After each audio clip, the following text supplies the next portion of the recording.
Good morning વિદ્યાર્થી મિત્રો। આજે આપણે પ્રકરણ 4 ની અંદર ઉદાહરણ જોઈએ તો જો અહીંયા એક આકૃતિ આપી છે।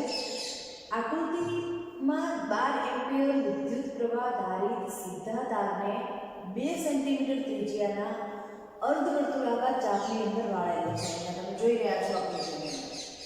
તો ધારો કે આ ચાપના કેન્દ્ર પર ચુંબકીય ક્ષેત્ર B છે એવું આપણે માની લઈએ કે આ ચાપના કેન્દ્ર ઉપર ચુંબકીય ક્ષેત્ર જે B જેટલું છે। તો પહેલો પ્રશ્ન છે કે સીધા વિભાગો વડે ઉદ્ભવતું ચુંબકીય ક્ષેત્ર કેટલું હશે। બીજો પ્રશ્ન છે અર્ધવર્તુળાકાર ચાપના કારણે મળતા B કરતો વર્તુળાકાર ગાળાના કારણે મળતું ચુંબકીય ક્ષેત્ર કઈ રીતે જુદું પડે છે અને કઈ રીતે તેને મળતું આવે છે। અને આકૃતિ B જે છે એના ઉપરથી ત્રીજો પ્રશ્ન છે કે આ તારને તેટલી ત્રિજ્યાના પરંતુ વિરુદ્ધ દિશામાં અર્ધવર્તુળાકાર ચાપમાં વાળવામાં આવે તો પણ તમારો જવાબ શું જુદો હશે। તો વિદ્યાર્થી મિત્રો પહેલો જે આપણો પ્રશ્ન છે કે સીધા વિભાગો વડે ઉદ્ભવતું ચુંબકીય ક્ષેત્ર કેટલું હશે એનો જવાબ જોઈએ।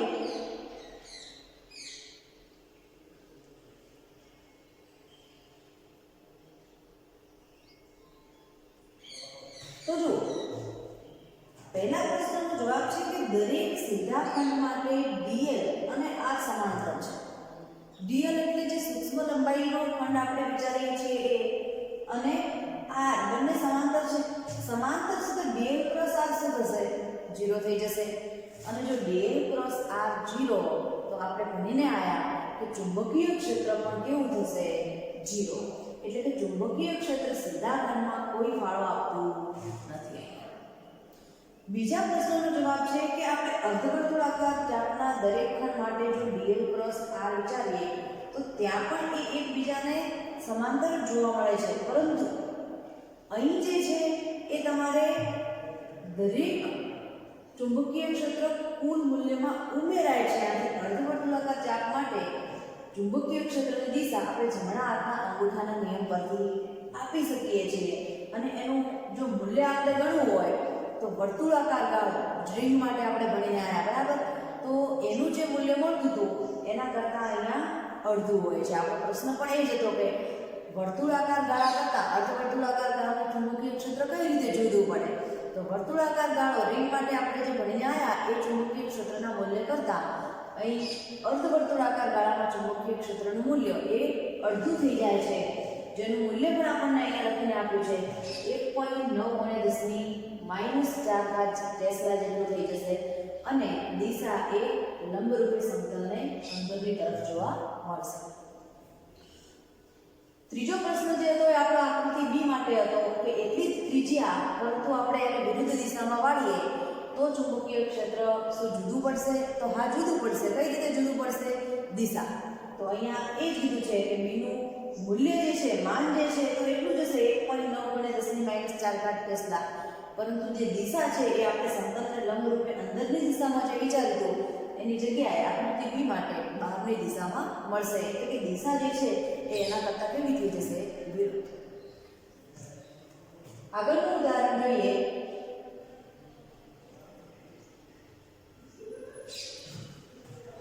તો ઉદાહરણ 4.7 જોઈએ તો કે 10 સેન્ટીમીટર ત્રિજ્યા ધરાવતું ખૂબ પાસે રહેલા 100 આંટા ધરાવતું એક ગુંચળું આપણે વિચારીએ જેમાં 1 એમ્પિયર જેટલો વિદ્યુત પ્રવાહ પસાર કરવામાં આવે છે। તો આ ગુંચળાના કેન્દ્રમાં ચુંબકીય ક્ષેત્રનું મૂલ્ય કેટલું હશે।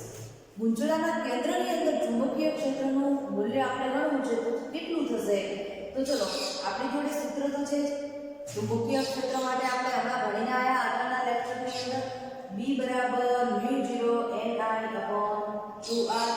μ0 જે છે એ પરમિએબિલિટી કોન્સ્ટન્ટ અચળાંક છે। n જે છે એ ગુંચળાના આંટા 100 આપેલા છે આપણને।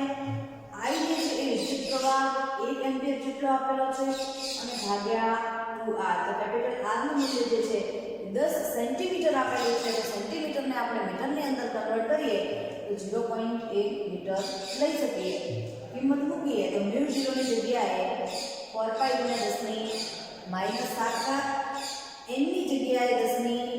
માઇનસ અહીંયા જુઓ 10 ની પ્લસ 2 ઘાત n ગુણ્યું 100 જે આંકડા છે એ 10 ના વર્ગ તરીકે લખ્યું છે અને i ની જગ્યાએ 1 ભાગ્યા 2 ગુણ્યા આપણી જગ્યાએ 10 ની માઇનસ સાદુરૂપ આપતા આપણને જવાબ મળે છે 2 પાઈ ગુણ્યા 10 ની માઇનસ 4 ઘાત પાઈની કિંમત મૂકીએ તો 6.28 ગુણ્યા 10 ની 4 ઘાત ટેસ્લા જેટલું ચુંબકીય ક્ષેત્ર અહીંયા આપણને જોવા મળશે.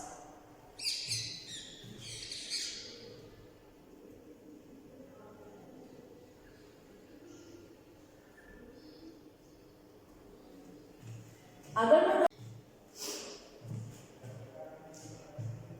તો આપણો આગળનો ટોપિક છે એમ્પિયરનો સર્કિટનો નિયમ, એમ્પિયરનો બંધગાળાનો નિયમ, જે બોર્ડની પરીક્ષા માટેનો એક મોસ્ટ આઈએમપી ટોપિક કહી શકાય. 2 ગુણમાં વારંવાર પૂછાતી થિયરી છે.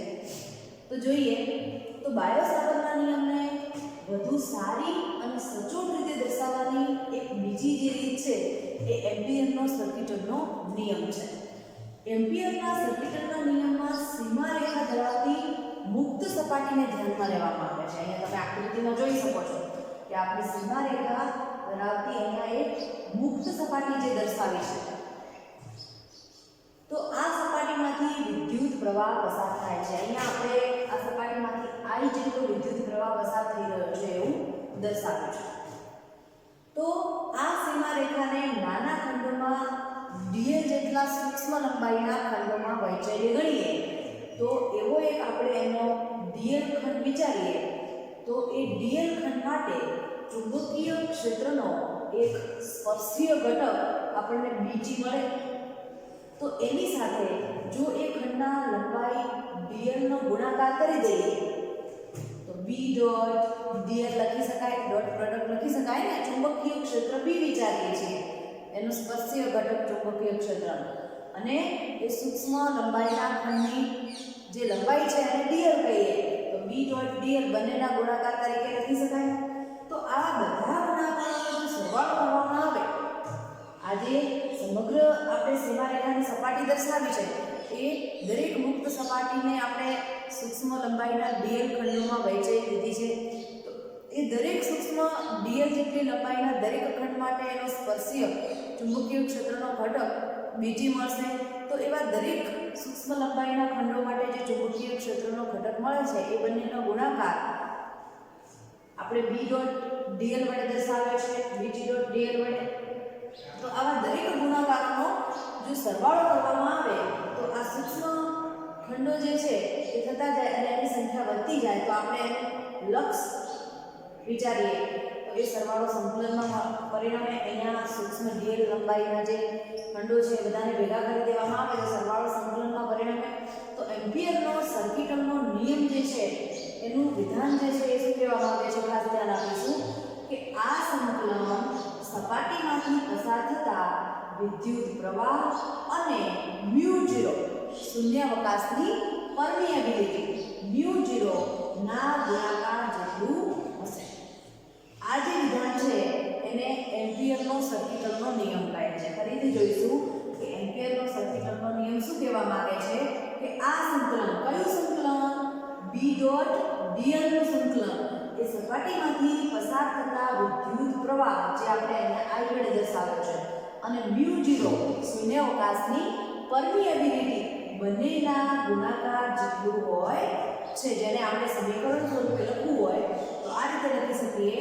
બંધ સંકલન દર્શાવ્યું છે અહીંયા આપણો ગાળો જે છે એ બંધ છે, બંધ સંકલન દર્શાવ્યું છે. તો બંધ સંકલન B ડોટ dl બરાબર μ0 I B ડોટ dl નો ગુણાકાર જે સંકલનના પરિણામે છે આપણે દરેક ખંડ સૂક્ષ્મ ખંડ માટે સરવાળો કરીએ તો એ કોના બરાબર થશે, μ0 અને I ના ગુણાકાર બરાબર. I એ સપાટીમાંથી પસાર થતો કુલ વિદ્યુત પ્રવાહ આપણે દર્શાવ્યો છે. તો આ સંકલન જે છે આ સપાટીને સમાપ્તિ સીમા C ના બંધ ગાળા ઉપર લેવામાં આવે છે.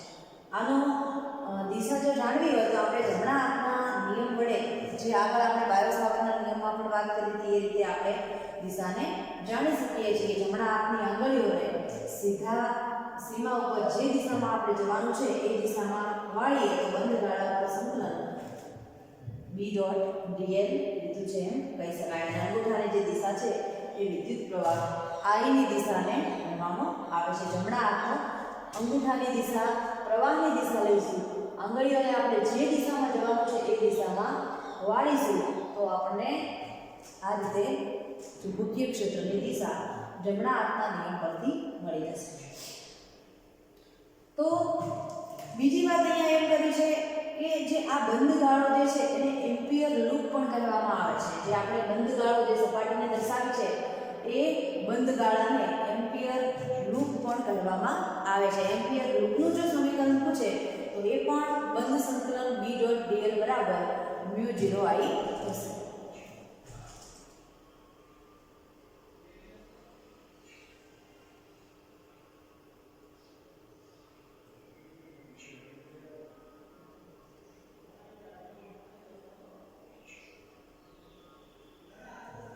બીજા કેટલાક મુદ્દા આપ્યા છે કે ચુંબકીય ક્ષેત્ર B જે છે એ આ ગાળાને સ્પર્શતું હોય, સ્પર્શકની દિશામાં હોય તો ચુંબકીય ક્ષેત્ર એ હંમેશા અશૂન્ય અને અચળ હોય છે. કે જો આપણે આ જે ગાળો દર્શાવ્યો હતો, જે સપાટી દર્શાવી હતી એને સ્પર્શકની દિશામાં જો આપણને ચુંબકીય ક્ષેત્ર મળશે તો એ ચુંબકીય ક્ષેત્રનું મૂલ્ય હંમેશા કેવું હશે? અશૂન્ય અને અચળ હશે. ચુંબકીય ક્ષેત્ર આ ગાળાને લંબ રૂપે પણ હોય અથવા તો ચુંબકીય ક્ષેત્ર નાબૂદ પણ થતું હોઈ શકે છે. અહીંયા દર્શાવ્યું છે કે ધારો કે આ ગાળાની લંબાઈ L છે. માની લઈએ કે આજે આપણે જે સપાટી દર્શાવી છે, જે ગાળો દર્શાવ્યો છે એની લંબાઈ કેપિટલ L છે અને B એ સ્પર્શકની દિશામાં છે. ચુંબકીય ક્ષેત્ર એ માની લો કે સ્પર્શકની દિશામાં છે અને આ ગાળા વડે ઘેરાયેલો કુલ વિદ્યુત પ્રવાહ BI છે. તો આપણને સમીકરણ શું મળશે? તો dl બરાબર μ0I. આ જે સમીકરણ છે એ આપણને L લંબાઈના કોઈ બંધ ગાળા માટે ચુંબકીય ક્ષેત્ર B તો BL બરાબર μ0I મળશે. એ જ રીતે અહીંયા એક બીજી પણ વાત કરી છે કે જો માની લો કે આપણે વર્તુળાકાર ગાળો લઈએ કે સીમા સીધો L લંબાઈનો તાર નથી પણ એક વર્તુળાકાર ગાળો છે, જેમ આપણે આકૃતિમાં દર્શાવ્યું હતું એ પ્રમાણે, તો આપણને ચુંબકીય ક્ષેત્ર વર્તુળના પરિઘના સ્પર્શકની દિશામાં મળશે. તો આપણને L ની જગ્યાએ શું મળશે? 2πr મળશે ને, વર્તુળનો પરિઘ. આ ત્રિજ્યા હશે તો 2πr વર્તુળનો પરિઘ, તો B ડોટ 2πr મળશે. તો B ગુણ્યા 2πr બરાબર μ0I થશે. તો અહીંયાથી આપણે B ને કરતા બનાવીએ તો μ0I/2πr. આ સમીકરણ આપણે આગળ પણ ભણી ગયા છીએ. તો ચુંબકીય ક્ષેત્ર B બરાબર μ0I/2πr જે સમીકરણ મળશે. અનંત લંબાઈના તાર માટે ઉપરનું પરિણામ જે આપણે જોયું હોય BL બરાબર μ0I મળશે.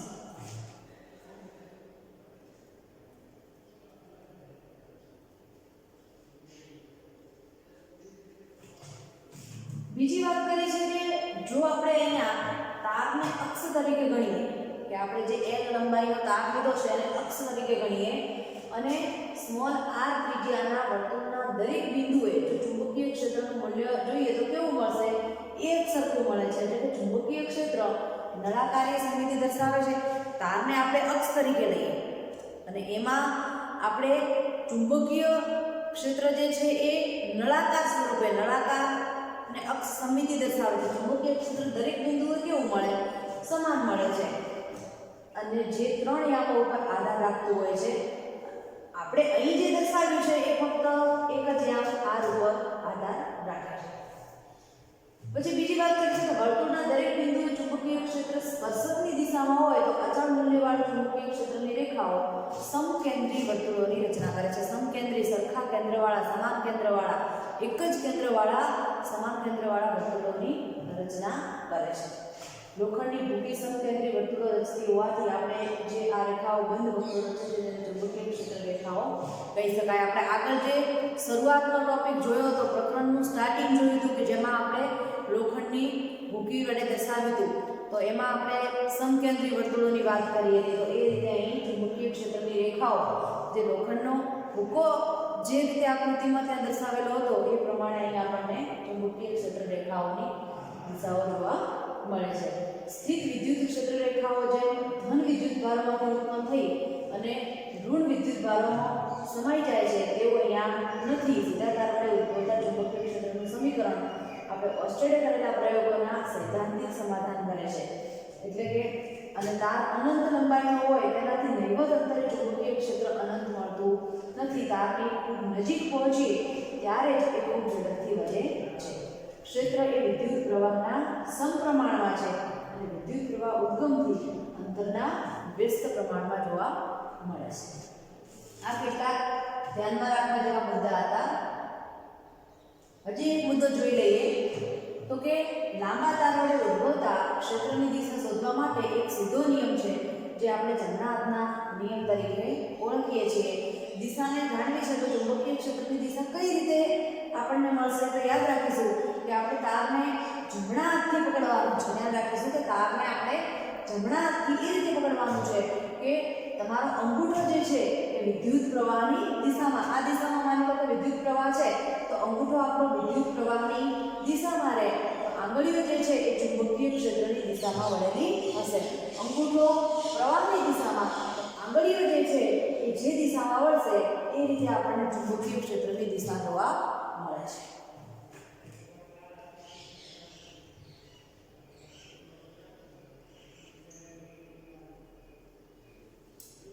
ઉદાહરણ જોઈએ અગત્યનું તો અહીંયા આકૃતિની અંદર વિદ્યુત પ્રવાહ I ધારિત એક વર્તુળાકાર આડછેદ કે જેની ત્રિજ્યા છે સ્મોલ a એવો એક વર્તુળાકાર આડછેદનો એક સીધો અને લાંબો તાર દર્શાવે છે. જે તારમાંથી I જેટલો પ્રવાહ પસાર થઈ રહ્યો છે અને એ તાર જે છે એની ત્રિજ્યા છે a.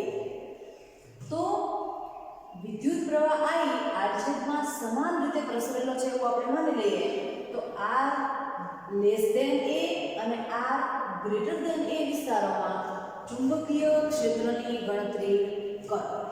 તો પહેલા આપણે આ ગ્રેટર ધેન a માટે વિચારીએ તો અહીંયા આપણે 2 અને 1 બે અલગ અલગ પાર્ટ દર્શાવ્યા છે.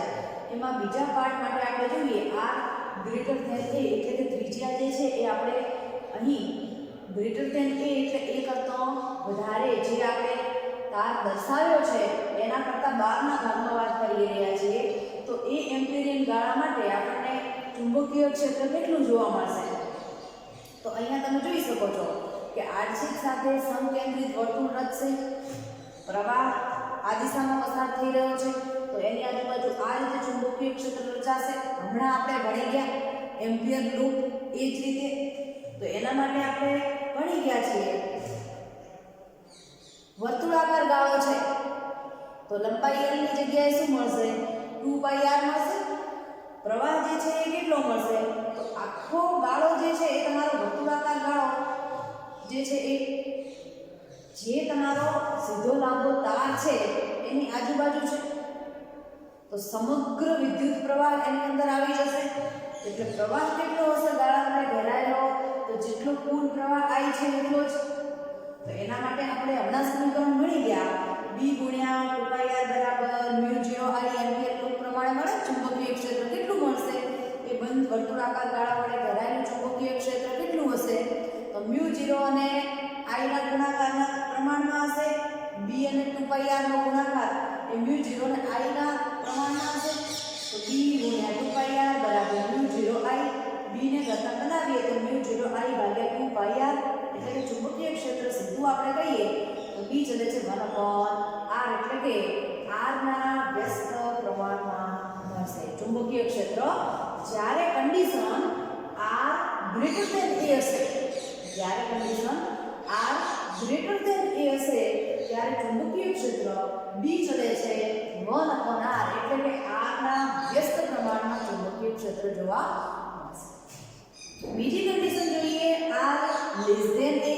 હવે less than a, r less than a તો એનો મતલબ એ થયો કે આપણી a જે છે એના અંદરના ભાગમાં ક્યાંક અહીં r છે ત્રિજ્યા, તો અહીં આપણને એક વર્તુળ જોવા મળી રહ્યું છે. જે વર્તુળ તમારું જે પ્રવાહ પસાર થઈ રહ્યો છે સીધા તારમાંથી એ તારની અંદર બની રહ્યું છે વર્તુળ જોઈ શકાય છે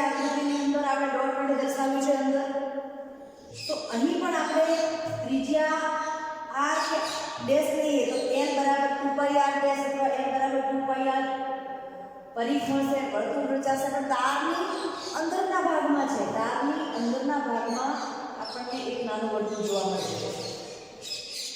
તો અહીંયા આપણે ચુંબકીય ક્ષેત્રની વાત કરીએ તો ચુંબકીય ક્ષેત્ર માટે પહેલા પ્રવાહની ગણતરી કરવી પડશે. તો પ્રવાહ કેટલો હશે? તો અહીંયા સંપૂર્ણ પ્રવાહ I ઘેરાતો નથી. પ્રવાહ કેટલો થશે? તો જે પ્રવાહ આપણો કુલ પ્રવાહ I જે છે એના ગુણ્યા પાઈ r નો વર્ગ ભાગ્યા પાઈ a નો વર્ગ. પાઈ r નો વર્ગ એટલે જે અંદર નાનું વર્તુળ રચાઈ રહ્યું છે એનું ક્ષેત્રફળ ભાગ્યા પાઈ a નો વર્ગ. તો જે મોટું વર્તુળ રચાઈ રહ્યું છે એનું ક્ષેત્રફળ બંનેના ભાગાકાર જશે. આપણે આકૃતિની અંદર જોઈએ, જો આ જે વર્તુળ છે એનું ક્ષેત્રફળ પાઈ a નો વર્ગ, આ વર્તુળનું ક્ષેત્રફળ છે જે એ પાઈ r નો વર્ગ.